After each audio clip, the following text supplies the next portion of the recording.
Good morning and welcome everyone in the studio as well as the audience turning in virtually. I'm Connor Savoy, Senior Fellow at the CSIS Project on Prosperity and Development.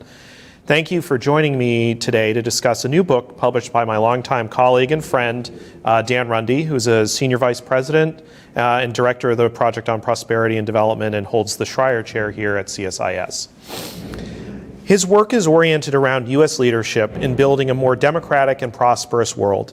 Among his many other contributions, he was an architect of the BUILD Act, helped contribute to the reauthorization of the U.S. Export-Import Bank in 2018, and was an architect of Prosper Africa, a U.S. government initiative to deepen the U.S.'s commercial and development engagement in Africa. He's been a leading voice on the role and future of the World Bank Group and U.S. leadership in the multilateral system. Prior to CSIS, he held leadership roles at the U.S. Agency for International Development and the World Bank Group. Earlier in his career, he also worked in commercial banking at Citibank in Argentina and investment banking at what is now Deutsche Bank. Dan's book, The American Imperative: Reclaiming Global Leadership Through Soft Power, is the first book in decades to look at America's non-military power through the lens of great power competition.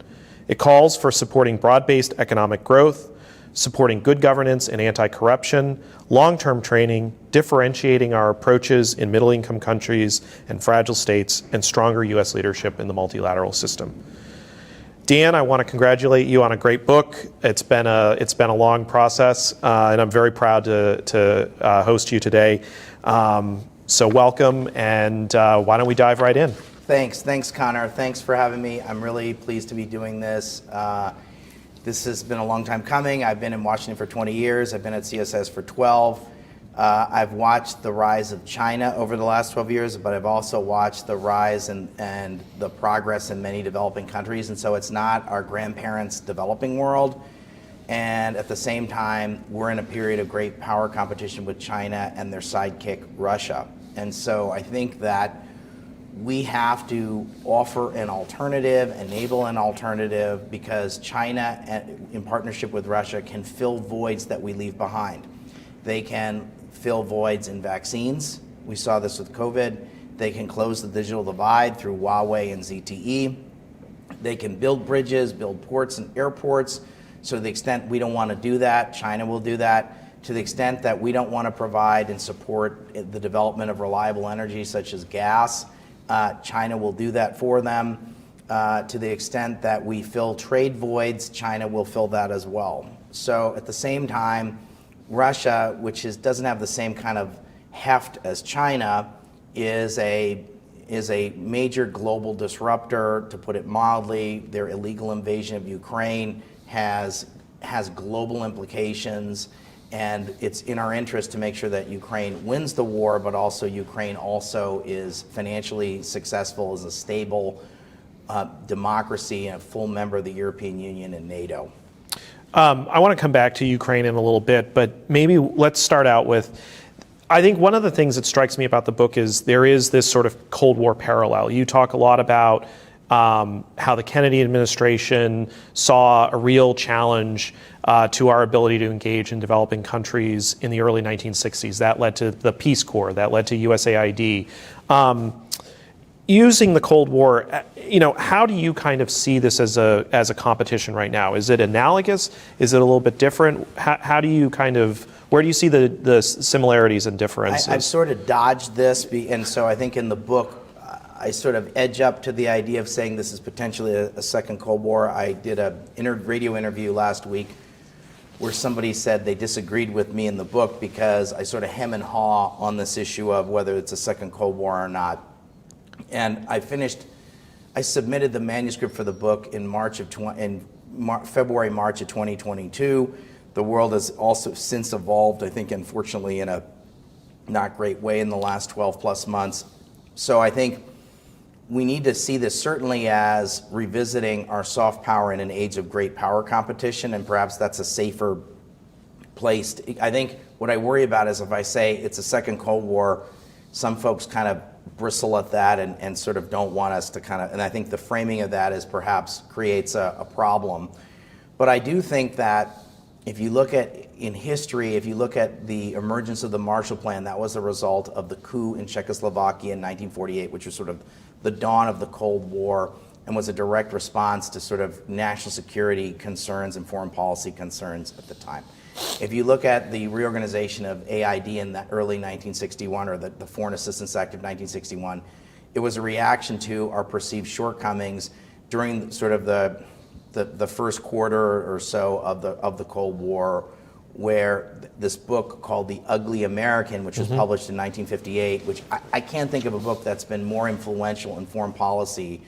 Since John Kennedy bought a copy for every member of the Senate. John Kennedy bought 100 copies of the book and gave one to every member of the U.S. Senate. And that book caused a revolution in thinking in the United States about how we ought to engage with the developing world. It brought about the reorganization of our foreign aid, a rejiggering of USIA, the initiative called the Alliance for Progress for the Americas.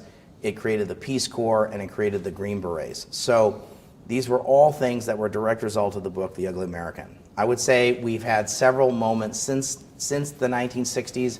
At the end of the Cold War, there was some rejiggering of our instrumentation to respond to the fall of the Berlin Wall. And then I would say after 9/11, there have been some adjustments as well.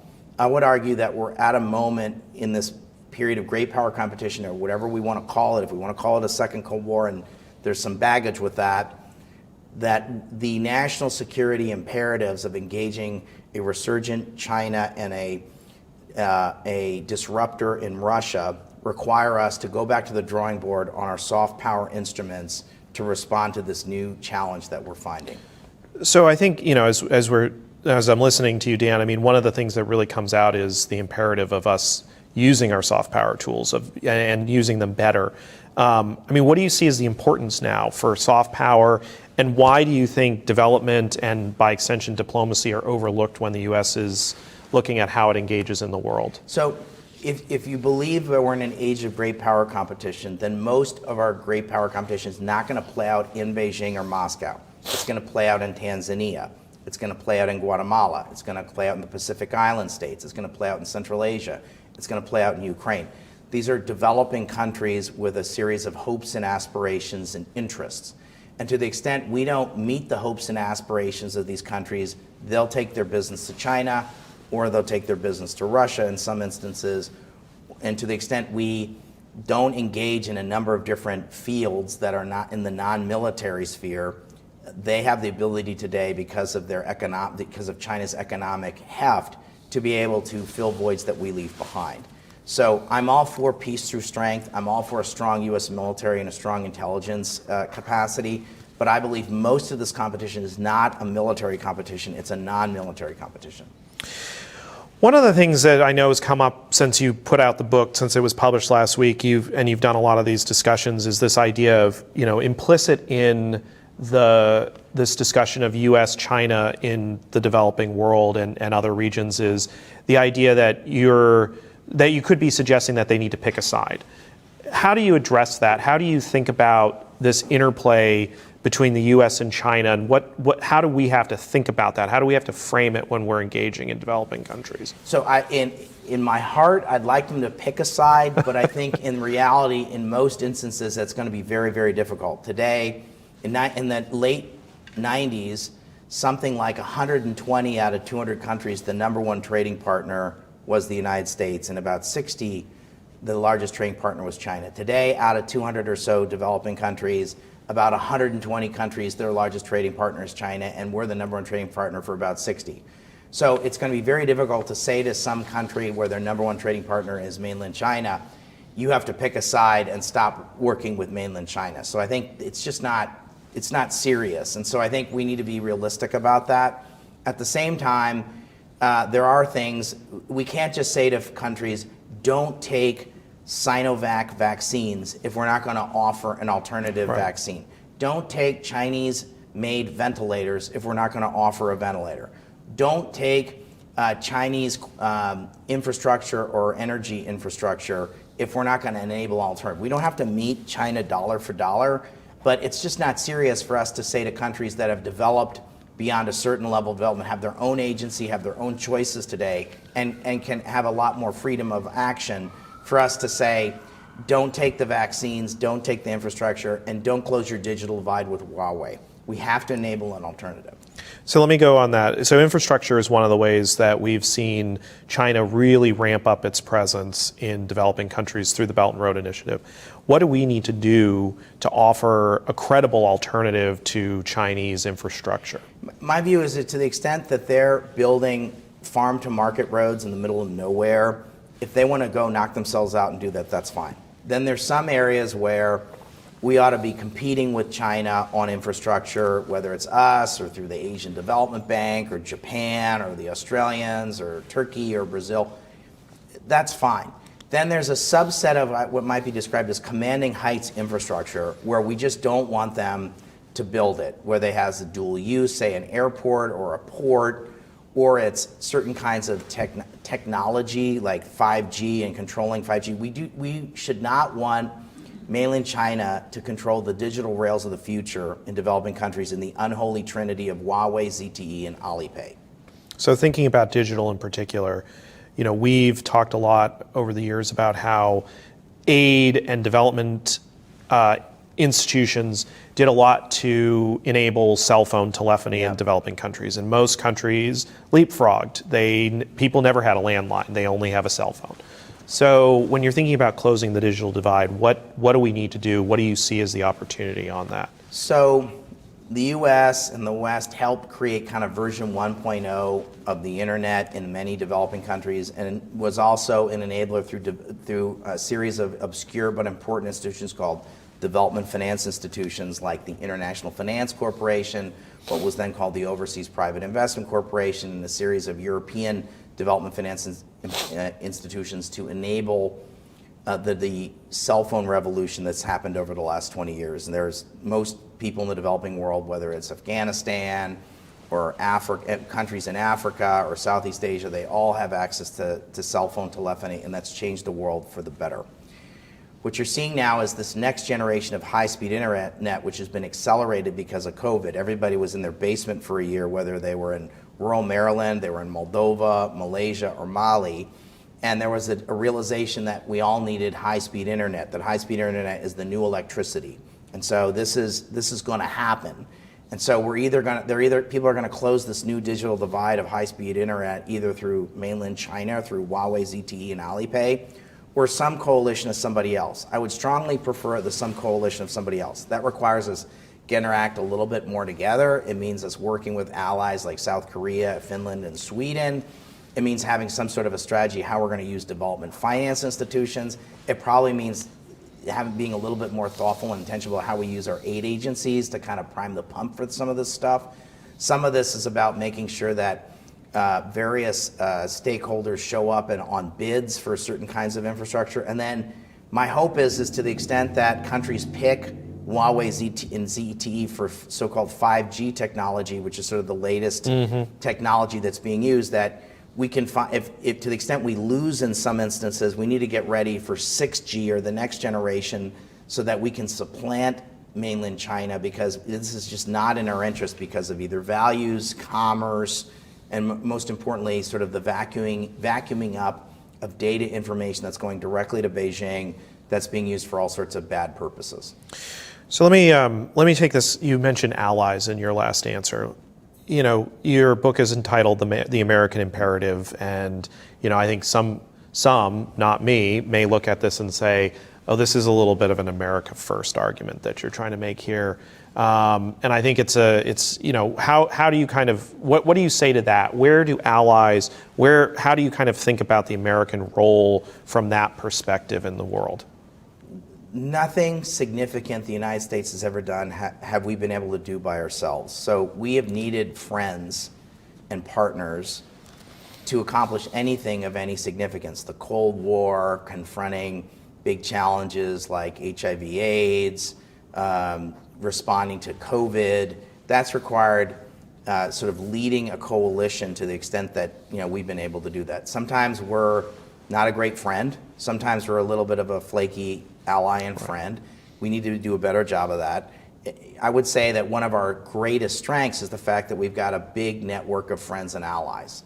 And so I think we need to make sure that we're being a good friend and a reliable friend, stuff you learned in kindergarten, but we also, anything we want to accomplish in sort of this responding to closing the digital divide, making sure that the next pandemic, we're not all sitting in our basements for a year, making sure that mainland China doesn't control the IMF or the Secretary Generalship of the UN or sort of the commanding heights of the multilateral system. We need to work with our friends. And so this is not an America First book. This is a book that says this is an internationalist book that says we need to work with our friends, that we have a big challenge. I think there's a consensus in Washington that we have a big problem with Russia and we have a big problem with China. I don't believe there's a consensus yet in Washington about what the heck to do about it. And so I wrote the book as a contribution to say, here's some thoughts about some things we could do. We could respond to China and Russia. And if you believe that most of our competition is not about night vision goggles and battleships and missiles, those are all really important things. Like I said, I believe in peace through strength. Then we need to look at a variety of spheres, think about what we're going to do and how we're going to burden share. And in some ways, development is about helping countries become wealthy enough and hopefully free enough that they join the community of free market, free nations that are market democracies that are willing to burden share on big challenges, and also to join, this is a big set of words, but the liberal international order, and I don't mean liberal in the sense of progressive, Correct. but sort of the set of rules and arrangements that were set up after World War II. We want countries to develop and then become burden sharers in the system that was set up after World War II. The system that was set up after World War II is a great thing. And so I see development ultimately, if you say what my agenda is, and I think what many people in Washington would say is, help countries to have freedom of action, have their own agendas in the world, but also to decide on their own that it's in their interest to ultimately participate in the existing liberal international order, not go off with China and try and set up some new arrangement that we're not going to like. One of the things you said in the beginning was, this isn't your grandparents' developing world. Can you unpack that a little bit? What has changed in the last 20 years? Where do you sort of see the opportunity in regions or in countries? What does that look like for the United States, and how do we have to think differently about it? Well, they all have cell phones. There's been an incredible amount of economic development in the last 30 years. There's been net. It's largely a freer world than, say, 40 years ago. There's been a lot of progress in democracy. Then there's been a little bit of what's been called a democratic recession. But if you go back from, say, 40 years ago, it's still freer than it was 40 years ago. If you go back from 40 years ago, it's still wealthier than it was 40 years ago. There's been amazing health progress. There's been amazing metrics and progress in education in terms of levels of literacy. There's been major progress in terms of the status of women in the world, in terms of their levels of education and participation in the economy and their participation in the political spheres. These are all great things.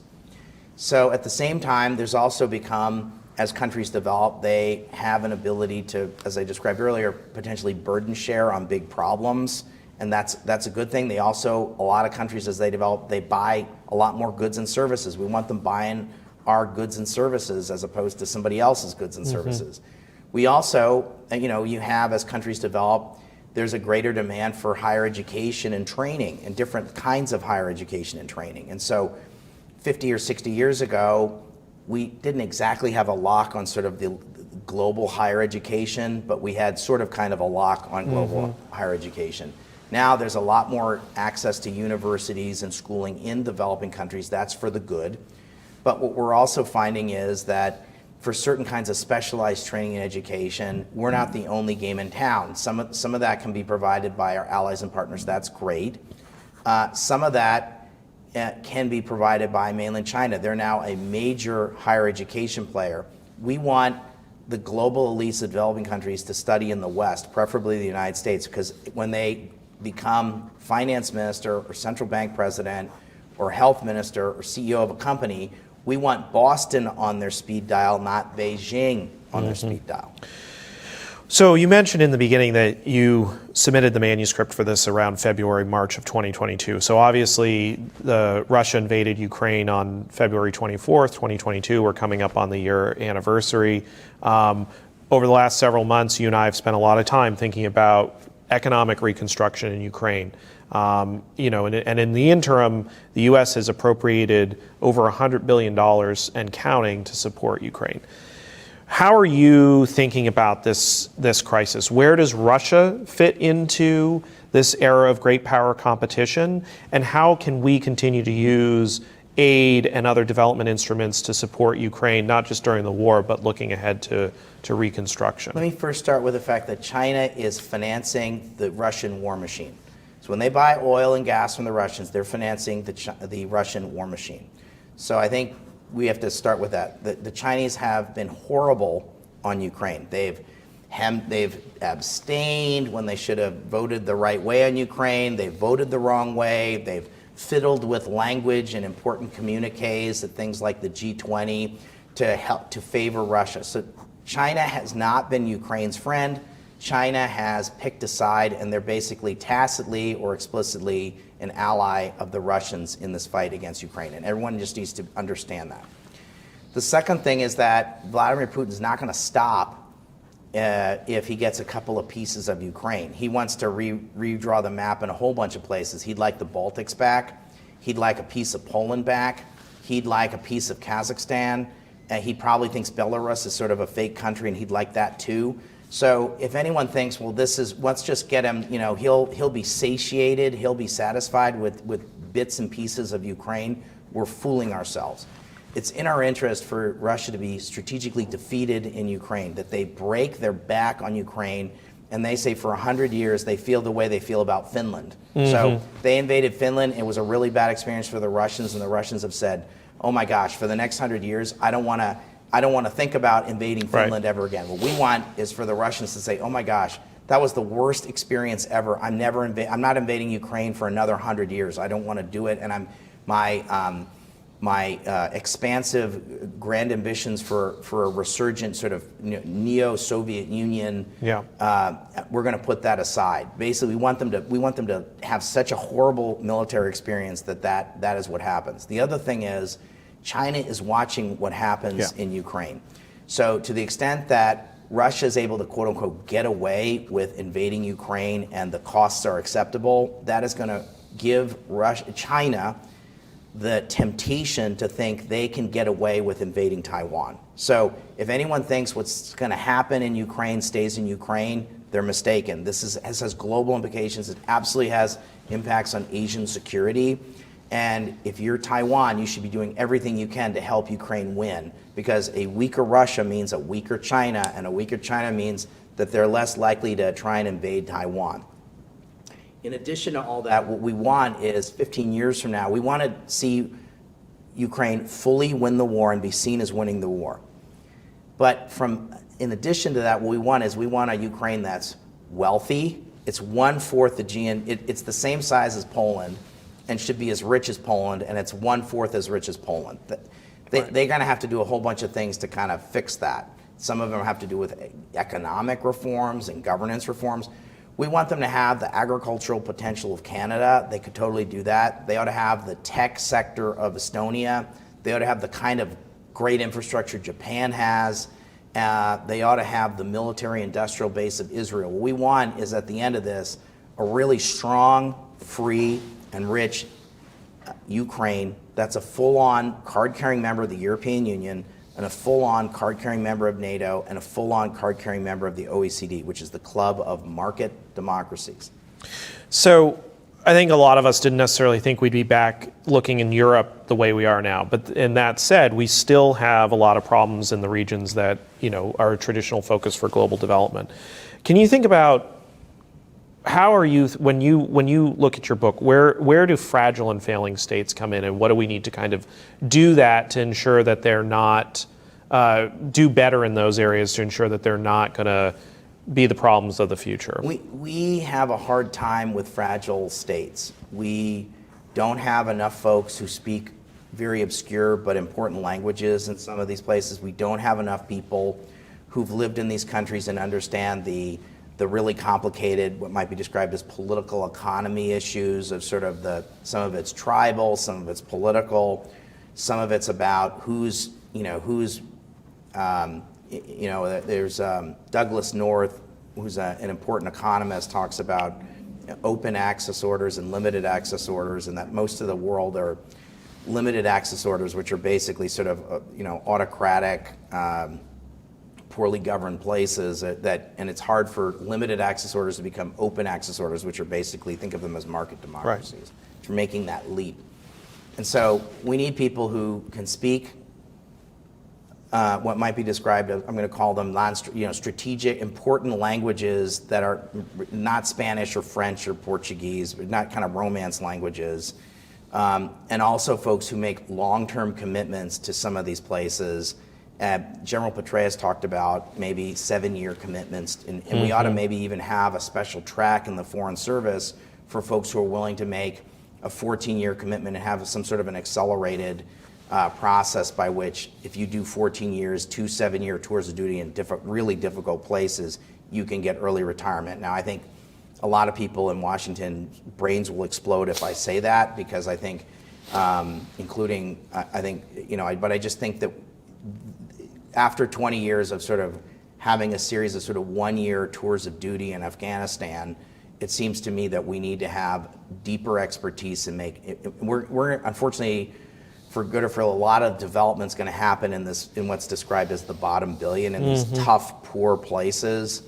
And so we're just going to need folks who have regional expertise and make significant commitments. Now, my belief is that in a country of 330 million people and a country of immigrants, we should be able to attract people, some folks from the diaspora, some folks who just understand the importance of this, to say they're going to make this part of their career, and that this is an attractive career for folks. And so it may be folks, we may also want to think about drawing upon people who are former military, who are who've lived in some ambiguous places, to draw upon that as a talent pool for something like this. Yeah.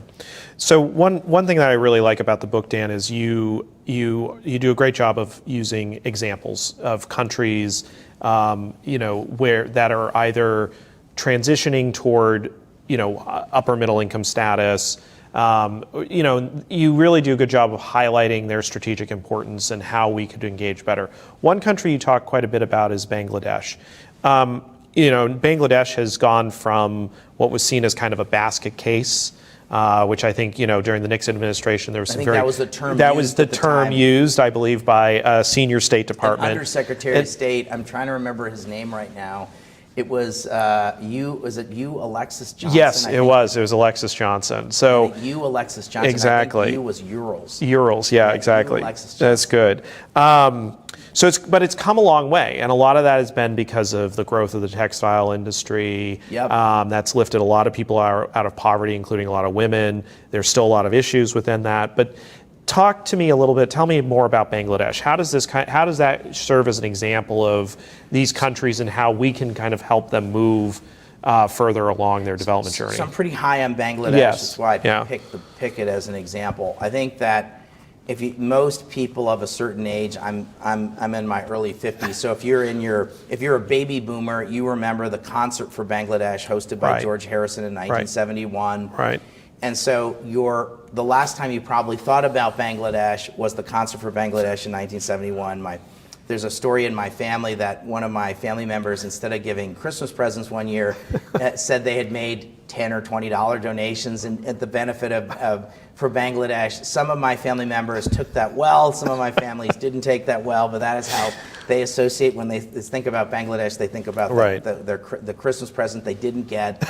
And so, anyways, I think if you look at the GNP per capita of Bangladesh, it is a higher GNP per capita of any country in South Asia today. It's higher than India. It's higher than Pakistan. It's higher than Sri Lanka. It's certainly higher than Afghanistan. And I think one of the reasons is they've invested so much in women. Now, some of it is women and girls. And so they've said, okay, we're going to make sure that women and girls get access to basic education. They've had a series of in the last 30 years, they've had 2 female leaders who've led the country. Now, there's some people who will criticize the governments, and I wouldn't necessarily say that the 2 female leaders have a great relationship, but they've had, they're a Muslim country that's invested a lot in women and girls, that have made sure that women and girls have access to education. They've also been open-minded in terms of bringing technology. So South Korea brought the garment industry in the early 80s. Right now, 5 million women are employed in Bangladesh. So women leave the village, come to work in a factory.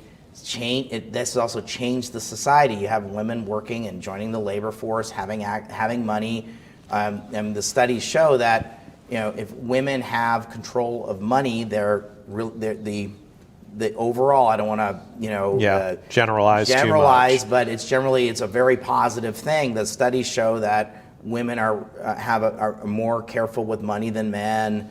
They have a proclivity to invest it in things like education for their children. And so as a result, you have this virtuous circle in Bangladesh of employment and savings and education. So there's been investment in people. There's been an openness to bringing foreign direct investment that's changed the society. And now they have the aspiration to become an upper middle income country. That's a lot of words, but basically they're not a grindingly poor country anymore. They're not a basket case anymore. They're a middle income country. They're a country that has cars. They've got aspirations. They would like to join the OECD, which I described earlier as sort of the club of market democracies. And so that's not a crazy goal. And so 20 years from now, today's 2023, there's no reason that Bangladesh couldn't be a member of the OECD 20 years from today. And they fought a war more than 50 years ago with Pakistan, and they're wealthier than Pakistan in terms of on a per capita basis, and they're in a much better place than if they were still with Pakistan. And so I think you have to ask yourself, okay, well, why is it that if this is a country that's this is an example for others to emulate, people ought to say, okay, well, if you invest in women and girls, you can have this kind of amazing outcome. And if you are open to having certain kinds of foreign direct investment and be friendly to foreign direct investment, there are certain kinds of benefits for your society. So I think these are all to the good. There's lots of things Bangladesh isn't perfect. There are a number of criticisms leveled against Bangladesh, including a variety of different things, whether it's in their political realm or it's in the labor and sort of labor rights. I understand that. But in the big picture, Bangladesh is an enormous success story and an enormous development success story. Yeah. One thing that's come up a lot today as we've been talking about the book is education. And I think this is another area where you really highlight, in the book in particular, really highlight the value that education can play in advancing development. You also go further and really suggest that the U.S. really needs to fundamentally rethink how it's approaching support of education as one of the ways in which we're engaging across the world. What do you see? What do we need to do differently? What are the benefits for us from an education perspective? So there's the higher education world, there's sort of the vocational technical training world, and there's the basic education world. And so in the case of basic education, there's been an amazing global progress in basic education the last 40 years. Butts and seats, I think that's the technical term, like the levels of attendance are much higher. There's some discussion about, quality of education, but if you look at levels of literacy, if you look at levels of numeracy, you've seen major improvements around the world. There are unfortunately, some exceptions, and oftentimes it's around like holding girls back for a variety of reasons, and so we need to kind of keep pushing on that. But you're also seeing that, as people get more education and as economies evolve, there's also greater demand for skilling and higher education. Some of that has been met by the creation of universities and training institutes in developing countries. So 50 or 60 years ago, a lot of the world had to come to the United States or the developed world to get higher education. So the higher education landscape has changed. At the same time, and we were a big financier 50 or 60 years ago. As many as 20,000 students came to the United States every year on the federal government's dime to study in the United States. It's something around, depending on what all the different buckets of funding, it's maybe a little under 2,000, something like that. Now, again, COVID's thrown all this off. There was sort of a 2-year period where we weren't doing that, or it was, it got disrupted. But my point is that today, China is funding enormous amounts of scholarships. The Chinese government is financing tens of thousands and even more than that scholarships in developing countries of future leaders who are going to go back and become central bank president or prime minister or CEO of companies in developing countries. They are going to have Beijing on their speed dial, not Boston on their speed dial, and that's not going to be in our interest. So we need to think about higher education. There's some problems in the U.S. higher education system, you could argue, and we don't have to provide education and training to every developing country leader in the world.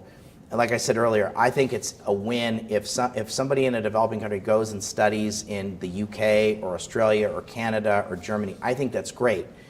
Market democracies, if they get exposed to market democracies, I think that's great, or Japan for that matter. But if they're studying in Russia or China, I think that's bad, and we should worry about that. So I think we should be strategic and think about how we use our federal dollars to attract people from developing countries to come to the United States in certain sectors. It could be public health, it could be economics, it could be urban planning. I'm not saying finance MBAs and law degrees. I think that I'm less interested in that. But PhD economists, certain kinds of train the technocrats of the future. Train the technocrats of the future. We should be strategic about that. I also think we have the largest number of foreign students right now in the United States are from mainland China. I'm not against that. So some folks would say we ought to just turn off the spigots on that. I'm for having a large number of mainland Chinese students in the United States. I do think we have to police several things. If they're ganging up on other mainland Chinese students because they've now gotten a taste of freedom and they're sort of expressing their views, and so then some other Chinese students beat them up or bully them or narc on them. I think that's what the young people say. That's what the young people say, yes. The kids say these days is narc on them. We shouldn't allow that.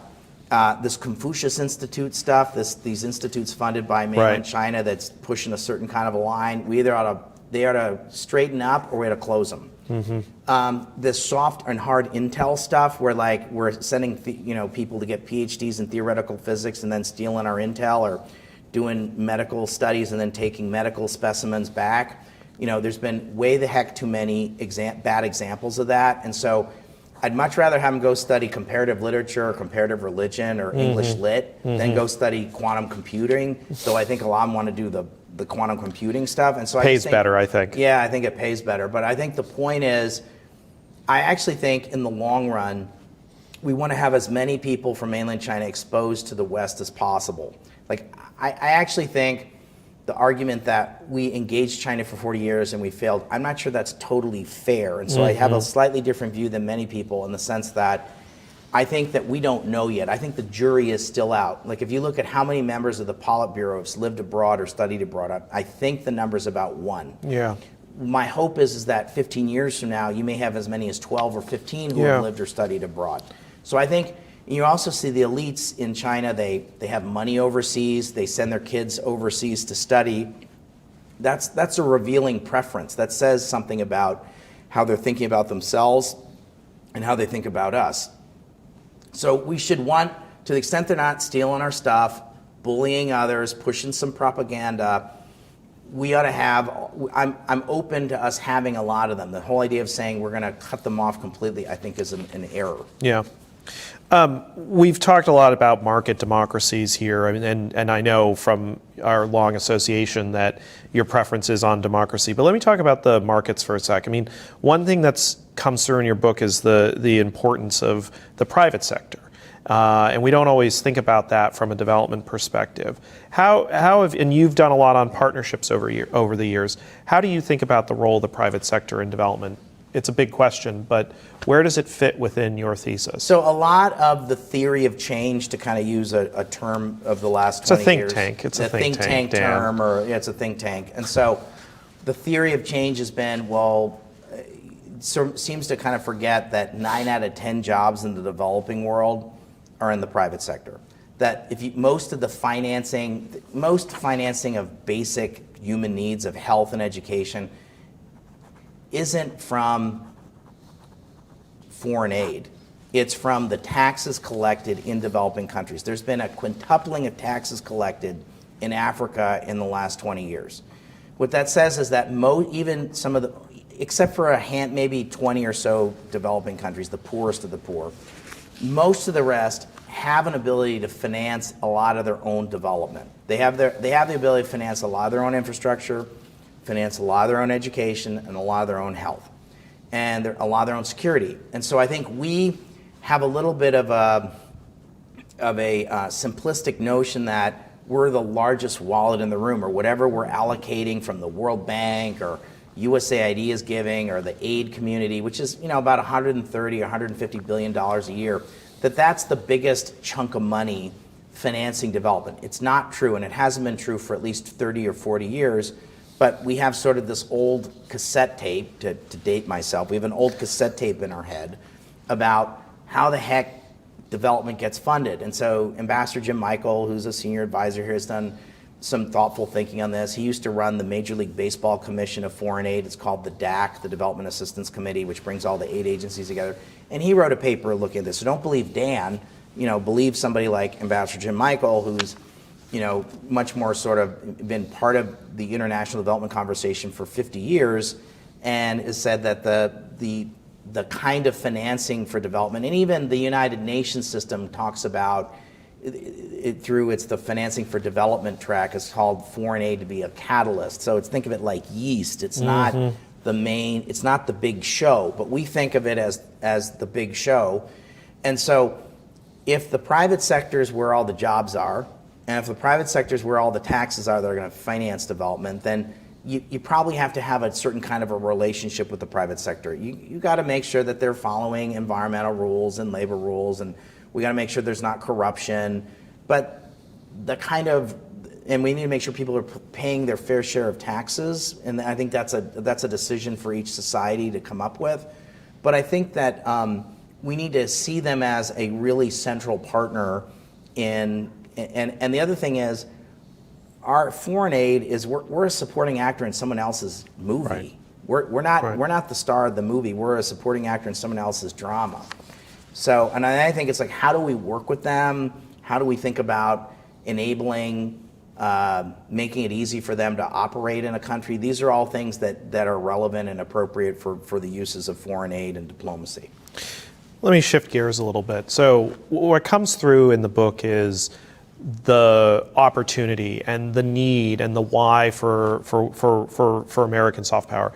But when you look at our bureaucracy, when you look at USAID, for example, what do we need to do differently from an organizational perspective? And I know you're famous in Washington for saying you don't like to do org chart discussions, Dan, but when you think of what do we need to do differently, because I think as we're talking when you read the book, it comes through that our system may not be fit for purpose for what we're trying to achieve.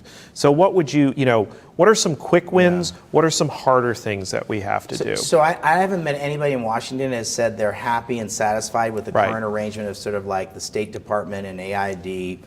And there are 20 agencies that touch some of the kinds of things I've talked about in the book. Now, when John F. Kennedy reorganized the foreign aid architecture, if you can use that term, in 1961, there were 4 agencies, and he said that was too many. There's 21. So no one's really wanted to kind of take this on, because whatever Rubik's Cube permutation you come up with, not everyone's going to be satisfied. So you create various people will go, and it's an important topic, but it's still obscure enough that it's sort of at the whim of kind of interest group politics, if I can describe it that way. And so the only time we've ever had big shifts is because there's some geostrategic thing that overrides some of these interest group politics. And that's why I would say the reason I wrote the book is I think that we're at a geostrategic moment where we need to kind of make some decisions about how we allocate things. I would like to have AID have a lot of this leadership and agency. I would put a lot of stuff at USAID. I'd say there's too many things in other places. I think there's some things that we need to do in terms of allocating people, time, and money to some things that we could revisit where we're putting our people, time, and money. I'd like us to close. We don't have to dollar for dollar close the digital divide, but I think we're probably going to have to put some money into this digital space in a way that we haven't necessarily. I don't want to spend a year in my basement again because of another COVID, but we're going to have other pandemics, and I don't think we're fully prepared for the next one, either early warning systems, or we need to have swing capacity in the developing world to make vaccines, because if some developing country has to get in line and wait 6 months because the factory in Baltimore has got to take care of Pittsburgh over Paraguay, the political leaders are always going to pick Pittsburgh over Paraguay. So we need to have additional swing capacity of vaccine production, and so we need to figure out a way to deal with that. I don't want them building dual-use airports, ports, and in developing countries, and so we need to probably ride herd on the multilateral system and DFIs to do a better job of being a financier of choice and a partner of choice. And as countries develop, as I said, this is a different developing world. We need to meet folks where they're at, and so kind of our offer needs to be updated. If we're still offering bags of rice and they can grow their own food, then perhaps we need to kind of look at that and say maybe that's not what we should be doing. Or if they can finance their own basic education, maybe we need to look at that. If they can pay for their own basic health, maybe we need to look at that. So I just say, there's lots of places where we still need to do that, but I think that we need to take a hard look at all this. I also think we need to think about how we do this in partnership with others. I was talking earlier, this is not an America alone conversation, and this is ultimately about burden sharing. So I've got two final questions for you. First, Dan, I think anyone who knows you knows you're a Republican. Yeah. I'm not outing you. Yeah, don't out me. I'm not outing you. How do you make the argument to other Republicans that this is an important issue to invest in? There are, and I don't love to do both sides, but there are always voices on the left too who think that we need to invest in domestic priorities over perhaps international priorities. But how do you make the argument to other Republicans? To my folks. That American internationalism, which was a bipartisan thing that arose at the end of World War II, how do you make the argument to your folks that this is an important investment? So I have yet to meet somebody in Washington that says, I am really excited about turning over the reins of global leadership to the Chinese Communist Party. So whether it's in the infrastructure space or the digital space or the vaccine space or even multilateralism, when I've posited the question of we're either going to do something about this or the Chinese Communist Party is going to fill this void, no one yet has, I've challenged, I would welcome someone to make the argument to me that, that is awesome, that's great. I'm ready to hand over the reins to Red China, to use being slightly facetious, right? But I think I haven't heard anybody say that. And so, and I'm not trying to be tricky or clever by framing it that way. I'm just saying that it's that serious, that they are wealthy enough and capable enough and have the ability. Look at the vaccine conversation. Look at the infrastructure conversation. Look at the way they're able to deal with higher education or the multilateral system. An issue across issue, and this is not in the military world, they're able to fill voids that we leave behind. Look at trade, and so I think we have to decide: are we going to cede this space to China or not? Because over time, in the sum total of that means they're going to have the ability over time to rewrite the rules of the road. We're not going. Our kids and our grandkids are going to be angry with us, and will suffer if we have a world that's led by the Chinese Communist Party. It's going to be a world where corruption is a lot more common. It's going to be a world where pollution is a lot more common.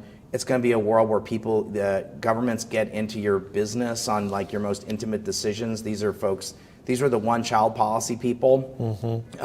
These are people that aren't super open to religious freedom. So if you care about that, they're not super open to kind of freedom of assembly or freedom of speech. So if you like all those things, you're not going to like a world led by the Chinese Communist Party.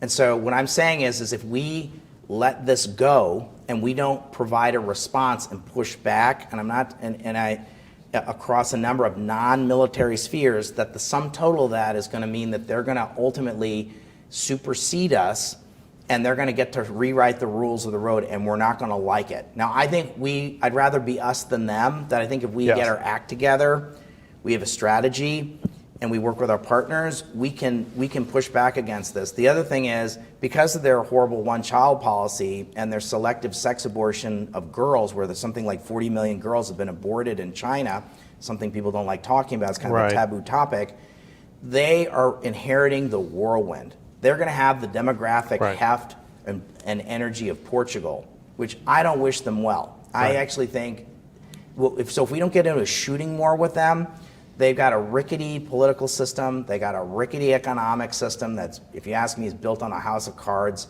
They've got horrible demographics. I'd rather be us than them. So if we just wait them out, they're gonna run out of demographic gas. Yeah. And they'll still be part of the global furniture, but in many ways they're going to go away. And so we need to have a strategy for the next 30 to 40 years. And if we don't get a shooting war, and I don't want to get in a shooting war with them, and I don't necessarily want to call it a full-on Cold War, and to the extent we can work with them in some stuff, yes, but I think we need to go into this with our eyes really wide open. Last question for you. You're generally an optimistic guy. You're very hopeful. I know that. What gives you hope and optimism for the future? So I think that I do believe that science and technology will help us solve a lot of problems. I think a lot of original research and science and technology happens in the United States. So I'm hopeful about that. I think to the extent that people want to legally migrate to the United States, that's a good thing. I don't see a lot of people trying to cross some border from Myanmar to enter illegally into mainland China. Right. So how many people do you know banging on there? Are there lines out the door of the Chinese embassy saying, I want to migrate to Beijing? Yeah. There are very few people, like capable people from other societies that want to move to China. There are very few people I know that are like, oh my gosh, I want to illegally enter Russia. I'm so desperate to get to Russia because it's so awesome. So to the extent that people want to legally come to the United States, and we have, I don't know, 1 million or so people come to the United States legally every year, that's a market signal that we're still an ongoing attractive enterprise. So I think we're still an attractive place. We've got some problems, but I think I'm optimistic about the science and to the extent that we remain a leader in science and technology, and we got to keep an eye on that.